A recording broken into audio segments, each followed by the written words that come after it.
नमस्कार दोस्तों, स्वागत है आप सभी लोगों का इंडियन फ्लाइंग के आज की इस नई वीडियो में। फ्रेंड्स, यदि आप इस समय भारत में हैं, दूसरे देशों में ट्रैवल करने वाले हैं या फिर दूसरे देशों से भारत में आने वाले हैं या फिर आप भले ही डोमेस्टिक फ़्लाइटों से ट्रैवल करने वाले हैं, तो ये वीडियो आपके बड़े काम की रहने वाली है। क्योंकि आज की इस वीडियो में हम लोग जानेंगे एयरलाइंस और ट्रैवल से कौन कौन सी बड़ी खबरें सामने आ रही है जो कि आपको जानना बेहद ज़रूरी है। तो यहाँ पर आज की इस वीडियो में सारी तमाम खबरों को हम लोग एक एक करके जानेंगे, लेकिन सबसे पहले इस वक्त की कुछ बड़ी खबरों के बारे में जान लेते हैं। सबसे पहली और सबसे बड़ी खबर यहाँ पर जो सामने आ रही है वो लुफ्थांसा एयरलाइंस से आ रही है। आपको बता दें कि लुफ्थांसा एयरलाइंस जो कि भारत के लिए अभी भी रेगुलर बेसिस पर अपनी उड़ानों को ऑपरेट कर रही है। अब यहाँ पर लुफ्थांसा एयरलाइंस भारत से जर्मनी की सीधी उड़ानें ऑपरेट ना करके बाया दुबई ऑपरेट करेगी। बाया दुबई के माध्यम से इसलिए इन फ्लाइटों को ऑपरेट किया जा रहा है ताकि यहाँ पर लुफ्थांसा एयरलाइंस अपने सभी के सभी क्रू मेंबर्स को दुबई एयरपोर्ट पर चेंज कर सके। आपको बता दें कि जो फ्लाइट की यात्रा यदि 7 घंटे की हुआ करती थी, अब वो यहाँ पर आपको 9 घंटे की होगी। लुफ्थांसा एयरलाइंस ऐसा कदम इसलिए उठा रही है क्योंकि भारत में इस समय जिस तरीके के हालात हैं उसमें यहाँ पर लुफ्थांसा एयरलाइंस नहीं चाहती है कि उसके जो क्रू मेंबर्स हैं जो कि जर्मनी से फ़्लाइट को ऑपरेट कर रहे हैं वो भारत में आएँ और भारत के क्रू मेंबर्स जो हैं वो जर्मनी में जाएं। इसलिए यहाँ पर दुबई में एक स्टॉप रख के यहाँ पर लुफ्थांसा एयरलाइंस अपनी सभी की सभी फ़्लाइटों को ऑपरेट करेगी। आगे बढ़ते हैं और अगली खबर यहाँ पर ऑस्ट्रेलिया को लेकर जान लेते हैं। तो फ्रेंड्स, ऑस्ट्रेलिया की गवर्नमेंट जो है 15 मई के बाद भारत से अपनी रिपेट्रिएशन फ़्लाइटों को चालू करने वाली है। ये फ़्लाइटें केवल और केवल ऑस्ट्रेलिया के नागरिकों के लिए रहने वाली है। जो भी ऑस्ट्रेलिया के नागरिक हैं और इस समय भारत में फंसे हुए हैं वो सभी के सभी लोग इन फ़्लाइटों से ट्रैवल करके ऑस्ट्रेलिया के लिए जा सकते हैं। आपको बता दें कि अभी भी ऑस्ट्रेलिया के कई सारे IPL प्लेयर भारत में रुके हुए हैं जो कि ऑस्ट्रेलिया के लिए ट्रैवल नहीं कर पा रहे हैं। इसके अलावा और भी कई सारे लोग हैं जो कि भारत में हैं और ऑस्ट्रेलिया जाना चाहते हैं। उम्मीद है कि 15 मई के बाद ये सभी लोग ऑस्ट्रेलिया के लिए ट्रैवल करके जा सकेंगे। फ्रेंड्स, अगली बड़ी खबर यहाँ पर यूके से आ चुकी है। जो लोग भी यूके के लिए ट्रैवल करने वाले थे उन सभी लोगों के लिए काफ़ी अच्छी खबर आ रही है। आपको बता दें कि एयर इंडिया जो है 17 मई से यूके की अपनी फ़्लाइटों को चालू कर रही है और जो लोग भी यूके के लिए ट्रैवल करना चाहते हैं वो सभी लोग एयर इंडिया की इन फ़्लाइट से ट्रैवल करके जा सकते हैं। आपको बता दें कि बीते कल ही एयर इंडिया ने ट्वीट करके इस बात की जानकारी दी है कि इन सभी टिकटों की बुकिंग एयर इंडिया की वेबसाइट पर चालू हो चुकी है।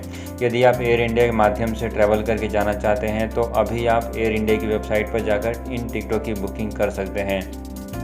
साथ ही साथ आप टिकट की बुकिंग करने के लिए एयर इंडिया के बुकिंग ऑफिस या फिर उनके कॉल सेंटर से भी संपर्क कर सकते हैं। आपको बताना चाहेंगे कि इससे पहले यूके की गवर्नमेंट ने भारत से पूरी तरीके से फ़्लाइटों को बंद कर दिया था, लेकिन अब यहाँ पर 17 मई से कुछ लिमिटेड फ़्लाइटों को चालू करने की बात की जा रही है। इसके अलावा फ्रेंड्स, अंतर्राष्ट्रीय उड़ानों से जो लोग भी ट्रैवल करने वाले हैं इन सभी लोगों के लिए एक डेटा जारी किया गया है। इस डेटा के अनुसार ये बताया जा रहा है कि साल 2022 के सेकेंड हाफ तक का समय लग जाएगा जब तक कि पूरी तरीके से अंतर्राष्ट्रीय उड़ानों के ऊपर जो प्रतिबंध लगा है उस प्रतिबंध को हटते हटते। आपको बता दें कि दुनिया के लगभग सभी देशों ने ट्रैवलिंग के अलग अलग नियम बना दिए हैं, जिस कारण से इस समय अंतर्राष्ट्रीय उड़ानों से ट्रैवल करने वाले लोगों को काफ़ी ज़्यादा समस्या आ रही है। यहाँ पर आईटा की तरफ से ट्रैवल पास और भी तमाम तरह के ऑप्शन जारी किए जा रहे हैं, लेकिन क्योंकि कोरोना वायरस कंट्रोल में नहीं आ रहा है जिस कारण से अभी ये सारे ऑप्शन काम में नहीं आ पा रहे हैं। लेकिन यहाँ पर कई एनालिस्ट का जो रिपोर्ट सामने आ रहा है उसके अनुसार ये बताया जा रहा है कि साल 2022 के सेकेंड हाफ तक का समय लगेगा, यानी कि आप मान सकते हैं कि साल 2023 यानी कि 2 साल और लगेंगे पूरी तरीके से अंतर्राष्ट्रीय उड़ानों के नॉर्मल होते होते। फ्रेंड्स, अगली बड़ी खबर यहाँ पर मुंबई एयरपोर्ट से आ चुकी है। यदि आप दूसरे राज्यों में हैं और मुंबई एयरपोर्ट या फिर महाराष्ट्र के किसी भी एयरपोर्ट पर ट्रैवल करने वाले हैं तो यहाँ पर आप सभी लोगों के लिए नए ट्रैवलिंग के नियम लागू कर दिए गए हैं। आपको बता दें कि नए नियमों के तहत यदि आप दिल्ली से, गोवा से, गुजरात, राजस्थान, केरला, वेस्ट बंगाल और उत्तर प्रदेश से ट्रैवल करके यदि आप मुंबई एयरपोर्ट पर आते हैं तो आपको अपने साथ कोरोना वायरस का नेगेटिव रिपोर्ट यानी कि RT-PCR टेस्ट रिपोर्ट लेकर ट्रैवल करना कंपलसरी है। ये RT-PCR टेस्ट आपका 72 घंटे से ज़्यादा पुराना नहीं होना चाहिए। यदि आप के पास RT-PCR का नेगेटिव रिपोर्ट नहीं होगा तो मुंबई एयरपोर्ट पर ही आपका कोरोना वायरस का टेस्ट किया जाएगा, जिसका खर्चा आपको ही देना पड़ेगा। तो यहाँ पर एक लेटेस्ट अपडेट सामने आई थी मुंबई एयरपोर्ट को लेकर, जिसमें कि मुंबई एयरपोर्ट ने इन सभी राज्यों से कंपल्सरी कर दिया है कि यदि कोई भी पैसेंजर इन सभी राज्यों से ट्रैवल करके आएगा तो उसके पास कोरोना वायरस का नेगेटिव रिपोर्ट होना ज़रूरी है। इसके अलावा फ्रेंड्स, ऐसे ही सेम नियम भारत के दूसरे एयरपोर्ट्स और दूसरे राज्यों ने भी जारी किए हुए हैं। तो इस समय यदि आप एयरलाइन से ट्रैवल करने के बारे में सोच रहे हैं तो अच्छा है कि आप पहले से ही अपने साथ RT-PCR यानी कि कोरोना का नेगेटिव रिपोर्ट लेकर ही ट्रैवल करें, क्योंकि फ्रेंड्स यदि इस समय आपके पास कोरोना वायरस का नेगेटिव रिपोर्ट नहीं होगा तो आप एक बड़ी मुसीबत में फंस सकते हैं। इसके अलावा फ्रेंड्स, अगली खबर यहाँ पर एविएशन सेक्टर में काम करने वाले लोगों के वैक्सीनेशन को लेकर आ चुकी है। जैसे यहाँ पर केंद्र सरकार ने कंपल्सरी कर दिया है कि अब जितने भी एविएशन सेक्टर में एम्प्लॉय काम करते हैं उन सभी लोगों को वैक्सीन लगाना ज़रूरी है। वैसे ही अब यहाँ पर भारत की सभी एयरलाइंस कंपनियाँ अपना अपना प्लान लेकर आ रही है कि कौन कौन सी एयरलाइंस कंपनियाँ कब यहाँ पर वैक्सीन लगाएगी। यहाँ पर कुल मिलाकर Air India, Vistara, SpiceJet, IndiGo, इन सभी एयरलाइंस कंपनियों ने अपने वैक्सीनेशन का प्लान लॉन्च कर दिया है। और कुल मिलाकर आप बोल सकते हैं कि मई महीने तक इन सभी एयरलाइंस कंपनियों के जितने भी एम्प्लॉई हैं उनको वैक्सीन की पहली डोज मई महीने के आखिरी तक लग जाएगी।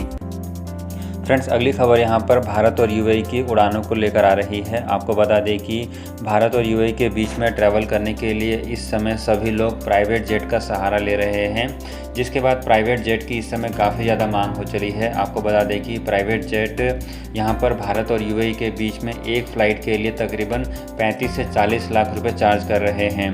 बीते कल यहाँ पर गल्फ न्यूज़ में एक रिपोर्ट सामने आई है जिसमें केरला के एक बड़े बिजनेसमैन ने अपने कुछ एम्प्लॉई और अपनी फैमिली के लिए एक प्राइवेट जेट बुक किया, जिसमें उन्होंने तकरीबन $55,000 यानी कि तकरीबन 40 लाख के आसपास इस प्राइवेट जेट को बुक करने के लिए खर्च किया है।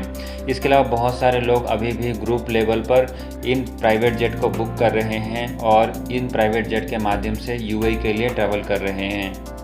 फ्रेंड्स, अगली खबर यहाँ पर दिल्ली एयरपोर्ट से आ चुकी है। आपको बता दें कि दिल्ली एयरपोर्ट पर क्वांटस यानी कि ऑस्ट्रेलिया की एयरलाइंस कंपनी ने एक मेडिकल सप्लाई करने की फ़्लाइट ऑपरेट करी है। इस मेडिकल सप्लाई की फ़्लाइट में बहुत सारे मेडिकल उपकरण जो कि ऑस्ट्रेलिया से भारत के लिए लैंड किए गए हैं। आपको बता दें कि यहाँ पर ऑस्ट्रेलिया और भारत के बीच में काफ़ी कम फ़्लाइटें ही ऑपरेट हो रही है और आप मान सकते हैं कि केवल इस समय कार्गो फ़्लाइट ही ऑपरेट हो पा रही है। जैसे कि आपको फ़ोटो में भी दिख रहा होगा, बीते कल क्वांटस एयरलाइंस ने इस मेडिकल सप्लाई की फ़्लाइट को ऑपरेट किया है। इसके अलावा फ्रेंड्स, आगे बढ़ते हैं और अगली खबर यहाँ पर गोवा से आ चुकी है। गोवा की गवर्नमेंट जो है 9 मई से लेकर 23 मई तक पूरी तरीके से लॉकडाउन को लाने का फैसला कर चुकी है। आपको बता दें कि इस बीच में जो लोग भी गोवा के लिए घूमना जाना चाहते हैं उन सभी लोगों के लिए यहाँ पर खास नियम लागू किए गए हैं, जैसे कि उनके पास RT-PCR का नेगेटिव टेस्ट रिपोर्ट और इसके अलावा वैक्सीन लगा हुआ कंपल्सरी होना चाहिए, तो ही अब यहाँ पर गोवा के लिए ट्रैवल कर सकते हैं। साथ ही साथ यहाँ पर इसको लेकर पूरी डिटेल गाइडलाइन भी जारी की गई है, जिसके तहत आप गोवा के लिए ट्रैवल कर सकते हैं। कुल मिलाकर यहाँ पर गोवा की गवर्नमेंट जो है अगले 15 दिनों के लिए पूरी तरीके से लॉकडाउन ला चुकी है और ये लॉकडाउन 9 मई से चालू हो जाएगा। तो फ्रेंड्स, ये थी आज की एयरलाइंस और ट्रैवल से जुड़ी हुई आज की दिन भर की कुछ बेहद ज़रूरी और काम की खबरें।